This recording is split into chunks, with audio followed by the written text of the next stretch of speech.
এই যুদ্ধটা আরো ব্যাপক আকার ধারণ করবে এবং অনেকেই ধারণা করতেছে যে এই যুদ্ধ হয়তো অতি সত্বর বা অতি সহজেই থামার নয়, বরং একটা ফুল স্কেলের তৃতীয় বিশ্বযুদ্ধ রূপ নিতে পারে। আল্লাহু আলাম, আল্লাহ সুবহানাহু ওয়া তাআলা ভালো জানেন। আমরা যদি বর্তমান পরিস্থিতিটা একটু বুঝতে চাই, প্রেক্ষাপটটা বুঝতে চাই, তাহলে আমাদের কিছু জানা থাকা দরকার। যেহেতু এখানে অধিকাংশ বিশ্বের মুসলমানরা হচ্ছে সুন্নি মুসলমান, আর ইরান একটি শিয়া অধ্যুষিত রাষ্ট্র, আবার ইসরায়েল হচ্ছে একটি ইহুদি কেন্দ্রিক একটা রাষ্ট্র। সেহেতু এই জায়গায় আসলে মুসলমানদের ভূমিকা কি হবে, বিশেষ করে সুন্নি মুসলমানদের, তারা অনেকেই হতবিহ্বল বা হয়তো চিন্তা করতে পারতেছে না বা ধারণা করতে পারতেছে না সে খুশি হবে না আনন্দিত হবে না দুঃখিত হবে না কষ্ট পাবে, কাকে সাপোর্ট দিবে, এইরকম একটা দ্বিধাদ্বন্দ্বের মধ্যে আছে। ফলত প্রেক্ষাপটটা আমাদের জানা দরকার। প্রেক্ষাপটটা তুলে ধরার জন্য আমি আপনাদের সামনে এতটুকু বলতে পারি যে ইরান এবং ইসরায়েলের মধ্যে অনেক বিষয়ে মিল আছে। সেই মিলটা হচ্ছে,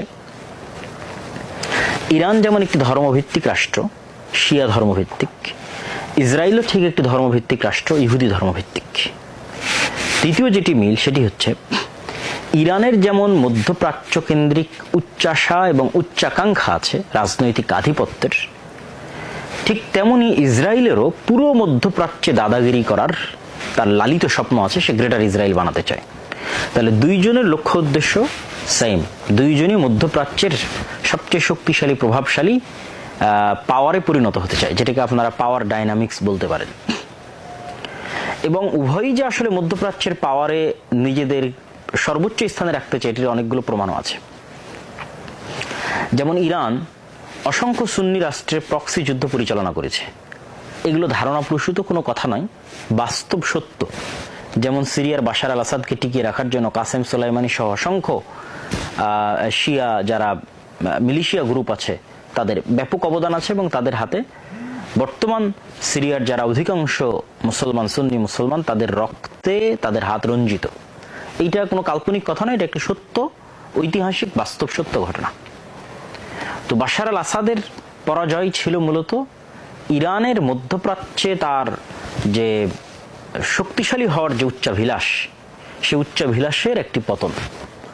ঠিক হিজবুল্লাহর মাধ্যমে প্রক্সি ওয়ার, হুথিদের মাধ্যমে প্রক্সি ওয়ার, এগুলো প্রত্যেকটাই ইরানের যে মিলিশিয়া গ্রুপগুলো, এগুলো ছিল ইরানের নিজস্ব রাজনৈতিক আধিপত্য বিস্তারের একটি ধ্যান এবং ধারণা বা চিন্তা বা চেষ্টা।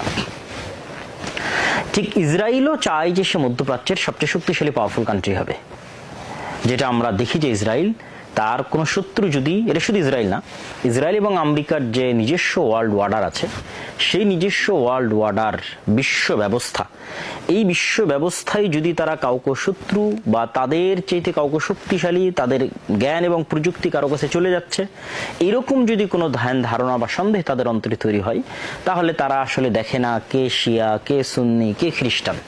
তাদের ওয়ার্ল্ড অর্ডারের জন্য যেই হুমকি হবে তারা তাকে টার্গেট করবে। এবং এটার সবচেয়ে জ্বলন্ত উদাহরণ আপনাদের সামনে আছে সোভিয়েত ইউনিয়ন।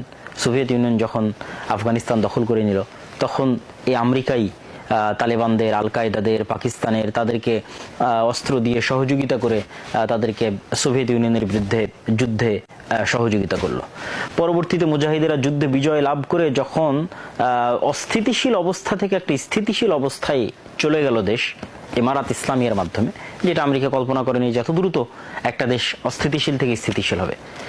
তো স্থিতিশীল অবস্থায় চলে গিয়ে যখন আবার ইসলামী শক্তির উত্থান ঘটতে লাগলো আফগানিস্তানে, তখন সেটাকেও তারা তাদের ওয়ার্ল্ড অর্ডারের জন্য থ্রেট মনে করলো, এবং তাদেরই লালিত পালিত, তাদের অর্থ, তাদের অস্ত্র দিয়ে লালিত পালিত মুজাহিদদের বিরুদ্ধে তারাই আবার আক্রমণ শুরু করলো। তাহলে এখানে এই আফগানিস্তানে আপনি প্রমাণ পাচ্ছেন যে আসলে আমেরিকা বা ইসরায়েল দেখে না যে কে খ্রিস্টান, কে ইহুদি, কে শিয়া, এটা দেখে না। তার ওয়ার্ল্ড অর্ডারের জন্য যে থ্রেট, তাকে তারা পৃথিবীর অস্তিত্ব থেকে মুছে দেবে।